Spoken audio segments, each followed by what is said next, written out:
Hola chicos, hoy día vamos a profundizar en uno de los temas de la Constitución de 1980, ¿ya? Pero nos vamos a introducir un poquito en el debate de lo que tiene que ver su proceso de cambio, ¿ya? Con este movimiento que se inició en octubre del año pasado y que buscaba como principal objetivo el cambio de la Constitución y que se va a consultar en forma generalizada en un plebiscito el 26 de octubre de este año, ¿ya? Y principalmente vamos a abordar uno de los elementos centrales que está mayoritariamente orientado en el capítulo 1 y en el artículo 19 de la Constitución sobre el tema de la subsidiariedad del Estado. ¿Ya? Vamos a analizar primeramente el concepto subsidiariedad, que es algo complejo, porque de hecho ni siquiera los especialistas, los abogados constitucionalistas tienen una claridad ya o una homogeneidad de la definición del concepto. Vamos a ver también cuáles son las posturas que hay frente al criterio subsidiario del Estado y por qué es importante que esté, ¿ya? Y vamos a ir debatiendo en el fondo en cómo debe estar, ¿ya? Y también vamos a analizar la estructura de la Constitución de 1980 desde ese criterio de la subsidiariedad, ¿ya? Ahora, para partir, es importante, chiquillos, que tengamos súper claro que, si nosotros miramos la Constitución de 1980, no hay ningún artículo. No hay ningún artículo. No hay ningún artículo ni tampoco alguna parte donde se hable del criterio subsidiariedad, ¿ya? Ni que se ponga o haya alguna frase referente al Estado subsidiario. No aparece, ¿ya? Si usted revisa la Constitución no lo van a tener.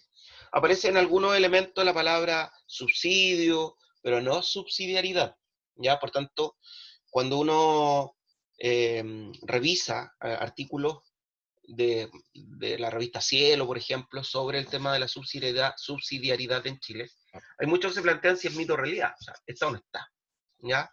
Por eso también es importante, chiquillos, que nosotros vamos al contexto histórico y a las sesiones de la Comisión Ortúzar, que es cuando se redacta esta Constitución, y tengamos bien en claro también eh, el contexto histórico en el cual se redacta la Constitución de 1980 y se aprueba por plebiscito dentro de una dictadura militar, ¿ya? Recordemos que es la dictadura militar que está con energías planteando sus principios, ¿ya? Acuérdense que en 1974, a los pocos meses del golpe, la Junta Militar hace una declaración de principio y donde se declara nacionalista, corporativista, capitalista, libertaria, con una base de poder social, y también se declara subsidiaria, ¿ya? Pero todos esos elementos van a quedar plasmados en la Constitución de 1980. Ahora, porque yo digo que es un periodo de consolidación de estos principios de la Junta, porque aún no llegamos al periodo cúlmine de este periodo que tiene que ver con la Gran Depresión, con la crisis del petróleo y los efectos sobre el precio del dólar en 1982 en Chile, y en la primera fricción o quiebre dentro de esta estructura y la posterior planificación del proceso de transición, ¿ya? Por tanto, en esta constitución sí está este ideal, en principio. Y eso va a quedar claro también en las sesiones de la Comisión Ortúzar, ¿ya? Que si bien había un porcentaje importante de esos abogados que no estaba apuntando hacia el criterio de la subsidiariedad, sí habían otros que lo defendían, como Jaime Guzmán, ¿ya? Alejandro Silva Bascuñán, Enrique Evans de la Cuadra. Ya estos tres últimos que nombré, chiquillos, profesores de la Universidad Católica, el corazón del elemento subsidiario en Chile, dos de ellos demócrata cristiano y Guzmán del gremialismo conservador de la derecha. Por tanto, ellos sí abogan por ese criterio de subsidiariedad. De hecho, en la sesión 16 de esta comisión Ortúzar plantean que el Estado se debe abocar en esta constitución por una descentralización del poder del Estado, dotando a los grupos intermedios o cuerpos intermedios de autonomía. El Estado solo debe actuar cuando el grupo intermedio no pueda responder, ¿ya? Por tanto, ahí está explícito el elemento de subsidiariedad. Chiquillos, para poder enfrentar este criterio desde la perspectiva del debate y desde la perspectiva conceptual y de la perspectiva también los ejemplos argumentados, es que yo los insto a investigar, a leer, ya, a analizar otros países. Por ejemplo, en el caso peruano, en el artículo 60, reforzado en el 58 y en el 44, sí hay de forma explícita la delimitación del carácter subsidiario del Estado, dónde el Estado puede actuar y dónde no. Y de hecho, es extremadamente potente porque, por ejemplo, en el, en el artículo 60 dice que la actividad económica empresarial del Estado es subsidiaria de la actividad privada. O sea, cuando la actividad privada no puede responder, la actividad económica del Estado sí. Se describen las atribuciones económicas del Estado como agente regulador de la economía y su rol redistribuidor sustentado en el bien común, en el bienestar social. Por tanto, en Perú, y eso se refuerza en los artículos 44 y 58, el Estado es responsable de la educación, de la salud, de la previsión social, o sea, de una serie de elementos donde el Estado sí puede intervenir en función del bienestar social porque está mandatado por la Constitución. ¿Ya? Que es lo que no pasa en nuestro país, y de ahí lo vamos a ver con mayor detención. Ese ejemplo del Perú, también pueden encontrar ejemplos de cómo analiza el tema subsidiario o qué recomendaciones hace hacia los estados de la Unión Europea, ¿ya? O irse directamente a un país europeo como Italia. Hay estos artículos que ustedes pueden leer y que están publicados en red para que podamos ir alimentando este debate que vamos a hacer, ¿ya? Entonces, el objetivo de aprendizaje es que analicemos el concepto de subsidiariedad en el orden constitucional chileno y su relación con el funcionamiento de la democracia, identificando las distintas visiones sobre la temática en un contexto de debate frente al cambio de la Constitución en 1980. Sí, lo que yo quiero principalmente, porque esta va a ser una temática súper recurrente y quizás donde va a haber mayor punto de discusión por la importancia que conlleva, y ustedes van a estar ya con derecho a sufragio, en la gran mayoría, pero además van a estar imbuidos en un mundo universitario eh, o, o de jóvenes activos, reflexivos, ¿ya? Donde estos temas se van a plantear. Y lo que yo quiero es que ustedes tengan una posición y un conocimiento, porque es parte de las responsabilidades ciudadanas que uno tiene el tener una participación informada y crítica. El debate, chiquillos, lo vamos a centrar en dos partes dentro de este rol subvencionador y se lo planteo antes de ir a la conceptualización o a mostrarle estas dos visiones que tiene que ver con la primera, es que es una frase de Jaime Guzmán, que la clave de la libertad está en la vigencia del principio de subsidiariedad, antes que en el respeto a las libertades políticas.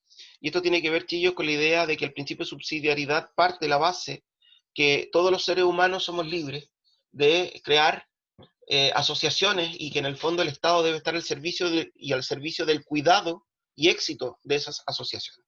Por tanto, ese criterio de libertad es un argumento para la defensa del criterio subsidiario. Pero también hay otro criterio subsidiario, que también es defensa, que tiene que ver con que ese principio basado en la libertad y de la defensa del Estado hacia los grupos intermedios que están más vinculados al mercado neoliberal, al ladrillo, que al concepto del bien común, que también está en la Constitución, lo que termina en el fondo es privilegiando unos pocos en desmedro del derecho de la mayoría o de la seguridad social de la mayoría. Por eso que les puse la frase de los prisioneros, y no fue tan verdad, porque esos juegos al final terminaron para otros con laureles y futuro, y dejaron a mis amigos pateando piedras. Únanse al baile de los que sobran. Nadie nos va a echar de más. Nadie nos quiso ayudar de verdad. ¿Ya? Esa es una estructura del baile de los que sobran, de los prisioneros. ¿Ya? Cuando él habla de los juegos se refiere a los 12 juegos, que son los 12 años de escolaridad que supuestamente eran parte del progreso social de la gente. Pero ¿en qué terminaba después? En las esquinas pateando piedras. ¿Ya? Por tanto, hay dos visiones que son contrapuestas, pero que apuntan al mismo principio. Para poder iniciar esta discusión tenemos que meternos de lleno a la conceptualización y vamos a partir de lo más básico, pues, desde los sinónimos de la RAE. Y en este sentido, chiquillos, nos vamos a ocupar el criterio subsidiariedad, no subsidio, no subsidiar, ¿ya? Subsidiariedad, y aparece con dos distinciones. En la primera, todos los sectores políticos están de acuerdo, y que se refiere a que es el principio que se aplica al proceso de integración europea para limitar la intervención de las autoridades comunitarias a los supuestos en que los estados pueden ser eficaces. Chiquillos, aquí se habla mayoritariamente en mantener un criterio administrativo que vaya desde lo más local hacia lo más general. Desde el barrio, la comuna, la provincia, la región, la nación, ¿ok? Y en ese criterio de la resolución de conflictos de acuerdo a las áreas locales o territoriales no hay discusión, o sea, eso está presente y es bueno. Lo ha defendido en distintos discursos el presidente Piñera, lo han defendido constitucionalistas ligados a los sectores de izquierda, o sea, ahí no hay discusión. Ya, en este punto estamos todos de acuerdo. En este punto no va a haber discusión frente a la estructura de una nueva constitución. Tiene que haber una territorialización descentralizada, porque eso apunta, de la administración del Estado. En la segunda excepción es donde sí vamos a entrar en los conflictos de discusión y debate, porque este criterio de subsidiariedad va a ser entendido como el criterio que pretende reducir la acción del Estado a lo que la sociedad civil no puede alcanzar por sí misma. Y ahí es donde está el punto, ¿ya? Porque, por ejemplo, hace poco el Congreso despachó un proyecto de ley que planteó que durante el tiempo que se mantengan las cuarentenas y la pandemia, los servicios básicos, principalmente de la luz, el agua y el gas, no pueden ser cortados por no pago. ¿Ya? Ante lo cual, el Ejecutivo reaccionó con un análisis de veto a la ley, del veto del presidente, o con el tema del Tribunal Constitucional, porque el Estado chileno no puede tener acciones económicas a menos que una ley de quórum calificado se lo diga. Porque el Estado, según el inciso 3 del artículo 1, debe estar al servicio de los grupos intermedios, a los cuales además debe darle garantía de éxito ya, o de protección, a quien debe proteger. Por tanto, generalmente se está recurriendo a ese carácter subsidiario del Estado como uno de los elementos que protegen a los grandes inversionistas en el mercado. Por eso que es importante entrar en este tipo de discusión. ¿Dónde están los orígenes del concepto?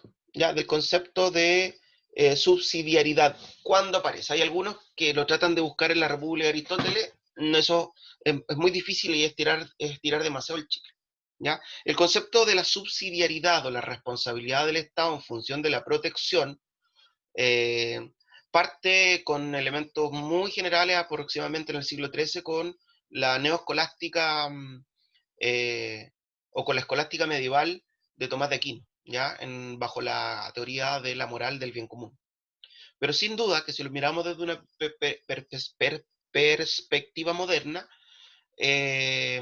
o actual, ¿ya? O de corte más general, de acuerdo a lo que nosotros estamos viendo hoy día, este concepto de subsidiariedad viene enmarcado en el desarrollo y consolidación de lo que es la doctrina social de la Iglesia, en dos momentos esenciales.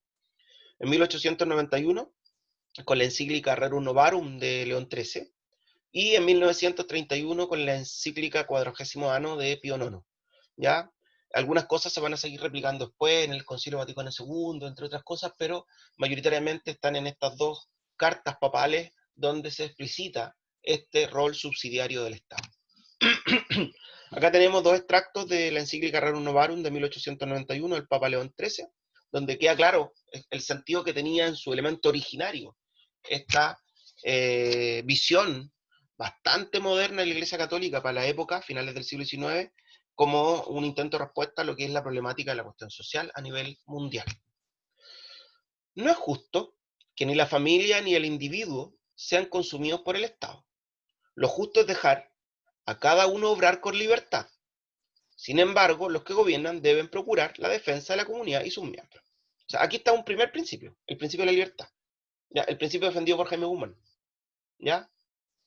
No es justo, ni para la familia ni para el individuo, que sean consumidos por el Estado. O sea, el Estado debe estar en un rol pequeño, ¿ya? Y debe dejar que la gente libremente inicie sus procesos y su proyecto. Y el Estado debe resguardar el bien común. Eso es lo primero que sitúa. Pero después dice, los derechos, fueran de quien fueren, deben respetarse inviolablemente para que cada uno disfrute. Nuevamente vuelve este criterio de la libertad individual. Pero en esta protección se deberá velar por los débiles y los pobres. La gente rica, protegida por sus propios recursos, necesita menos de la tutela pública que el asalariado. ¿Ya? Aquí hay una segunda visión, ¿ya? esta lógica de crítica que hace el baile de los que sobran. O sea, el Estado debe proteger a los más débiles, ¿ya? Porque los ricos en el fondo, y la frase es súper potente, porque los ricos necesitan menos tutela pública porque se pueden proteger con sus propios recursos. O sea, el Estado debe estar al servicio de los más necesitados. Esa es la propuesta, pero atendiendo a que también debe respetar la libre iniciativa de las personas que habitan en su país. Por eso que el tema se vuelve complejo porque lo podemos agarrar de los dos lados. ¿Ya? Por eso que tenemos que en este debate constitucional tratar de ponernos de acuerdo y decir, bueno, en estos ámbitos el Estado va a cumplir el rol subsidiario. ¿Ya? Y esto va a estar por sobre esto otro. O sea, ¿ya? El Estado va a poder en el fondo congelar precios ante criterios de pandemia por un bien colectivo, porque se han perdido 2 millones de empleos, porque hay una tasa de desempleo de 2 dígitos, porque el país está en una recesión económica importante, ¿ya? Por tanto, en estas condiciones, durante este tiempo, no hay cortes de luz de la gente que no pueda pagar y después las empresas tendrán que buscar la forma, no sé, ¿ya? Pero esa estructura que esté un poco más normada, como es el caso de la Constitución peruana. ¿Cómo ingresa esta doctrina al constitucionalismo en Chile? Porque no ingresa, chiquillos, con la Constitución de 1980. No es que la Constitución de 1980 haya sido pionera dentro de este criterio de subsidiariedad, porque a un par de abogados de la Universidad Católica de Santiago, corazón de este elemento subsidiario, de acuerdo a la doctrina social de la Iglesia, se les ocurrió. Esto viene de antes. Y esto entra mayoritariamente con las reformas que apoya la democracia cristiana en 1970 y 71 a la Constitución de 1925, en un afán por tratar de detener un poco el proyecto estatizador ya de Allende, donde en el fondo la democracia cristiana trata de avalar esta lógica de la individualidad y de la libre asociatividad de los grupos intermedios. ¿Ya? Por tanto, ahí aparecen las primeras, las primeras incursiones dentro de una constitución de Chile del criterio de la subsidiariedad. Y obviamente que eso después se replica en la constitución de 1980. En la revisión de acta de la Comisión Ortúzar, por ejemplo, el principio es defendido principalmente por Alejandro Silva Bascuñán, Jaime Guzmán, Enrique Evans de la Cuadra. Ya 3 profesores constitucionalistas de la Universidad Católica de Santiago, como les dije, 2 de ellos demócratas cristianos, y Jaime Guzmán del gremialismo, del sector de derecha, un hombre que estaba en el corazón de la dictadura, en todo lo que había sido su estructura organizativa y jurídica. ¿Ya? Por tanto, si bien hay algunos artículos que plantean que no hay que no hay dentro de la Comisión Ortúzar una intención clara de la subsidiariedad del Estado, sí hay un porcentaje importante de abogados que participan de esa comisión, y eso uno lo puede ver en las sesiones. Yo vi la sesión 16, por ejemplo, donde sí se hace referencia en forma explícita a este rol subsidiario del Estado. ¿Cuál es el principio por el que abogan? ¿Ya? Uno, la descentralización del Estado, este carácter administrativo que yo le hablé al principio. Y segundo, dotar a los cuerpos intermedios de autonomía, donde el Estado solo debe actuar cuando el grupo intermedio no pueda responder. ¿Ya? Nuevamente, esa estructura anterior. Ya. En el artículo 1 es donde está la base de la problemática, con algunos artículos, con algunos incisos del artículo 19. En el artículo 1 dice, del capítulo 1, sobre las bases institucionales del Estado, que dice, bueno, las personas nacen libres, iguales en dignidad y derechos. Ahí parte del principio base de que la Constitución está al servicio de los derechos humanos. Ya la familia es el núcleo fundamental de la sociedad. Y en el inciso 3 es donde está el tema. ¿Ya? En esta cosita está una de las principales profundizaciones del problema subsidiario del Estado. El Estado reconoce y ampara a los grupos intermedios y les garantiza la adecuada autonomía para cumplir con sus propios fines específicos. Y eso, chiquillos, va a estar más especificado en los artículos 21, 22 y 23, perdón, inciso 21, 22 y 23 del artículo 19. Y finalmente dice que el Estado está al servicio del bien común. Ahora, generalmente cuando uno habla de este tema y plantea esta problemática a partir del artículo 1, del capítulo 1 de la Constitución, O dicen, profe, pero usted se centra en los grupos intermedios, la defensa que es el Estado, pero el Estado también dice, habla del bien común y también habla de que las personas nacen libres, iguales en dignidad y derecho, por tanto, en el fondo es 2 contra 1. Lo difícil de esto, chiquillos, es que por la forma en cómo se redacta la Constitución dentro del contexto de derecho público, es que el principio de igualdad en dignidad y derecho no vuelve a ser tocado en la Constitución. ¿Ya? Y es tan general, pero que no se especifica. Y lo mismo el concepto del bien común. ¿Ya? Porque ustedes saben que el bien común siempre va a depender de quién lo determina. Pero este punto, el tercero, sí está explicitado en la Constitución. ¿Ya? Por eso que hay más necesidad, en mi juicio personal, de vincular ese carácter del Estado en lo que puede y no puede intervenir, más ligado al tema del mercado que al concepto de igual en dignidad y derecho o en base al bien común. ¿Qué son los grupos intermedios? Ya, de partida, esto es un extracto que se saca de la comisión del Senado de una presentación que hace la Fundación Jaime Guzmán, ¿ya? Pero que es más o menos para que entiendan el espíritu con lo cual se redacta la Constitución. ¿Qué son los grupos intermedios? Para satisfacer sus necesidades espirituales y materiales, las personas se asocian en grupos intermedios cuya autonomía es una condición necesaria e inexcusable de una sociedad libre. ¿Ya? Que tiene que ver con los criterios de asociatividad, la libertad de asociación y como base de una sociedad libre. Por tanto, los grupos intermedios son los partidos políticos, los sindicatos, los colegios profesionales, los gremios, las empresas, las juntas de vecinos, entre otros. ¿Cuál es el elemento complicado? Que desde la perspectiva de las leyes de filiación, los partidos políticos, los sindicatos y los colegios profesionales están mucho más limitados que las estructuras de empresas, que están basadas en la libre asociatividad. ¿Ya? Por tanto, obviamente que hay un grupo, hay una parte de los grupos intermedios que están limitados por una ley o regulados por una ley de filiación, pero en cambio las empresas no. ¿Ya? Las empresas están en un marco de libre asociatividad. ¿Qué es lo que dice el artículo 19, número 21? Y aquí es donde comienzan los debates más amplios.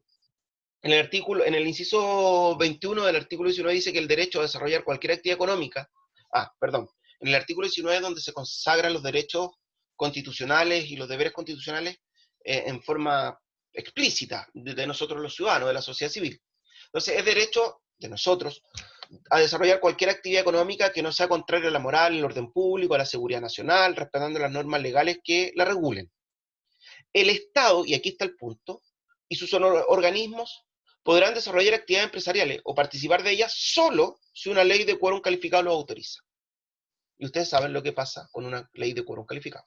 En tal caso, estas actividades estarán sometidas a la legislación común aplicable a los particulares, sin perjuicio de las excepciones que por motivo justificado establezca la ley, la que deberá ser, asimismo, de quórum calificado.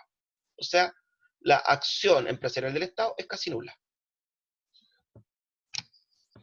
En el inciso 22 dice que, de este artículo 19, nuevamente, vuelvo a insistir, de los derechos y deberes de la ciudadanía, la no discriminación arbitraria, es el derecho que yo tengo, derecho ciudadano, que no me discrimina arbitrariamente en el trato que deben dar el Estado y su organismo en materia económica. O sea, no me pueden discriminar en términos económicos. Por tanto, yo puedo asociar o hacer una empresa lo que yo quiera siempre y cuando no vaya en contra de las normas de morales, contra los derechos humanos, pero en el fondo nadie me puede discriminar, ¿ya? En mi asociatividad económica, que era lo que yo les explicaba, que tiene menos elementos de filiación que tienen los partidos políticos, los sindicatos, los gremios, entre otros.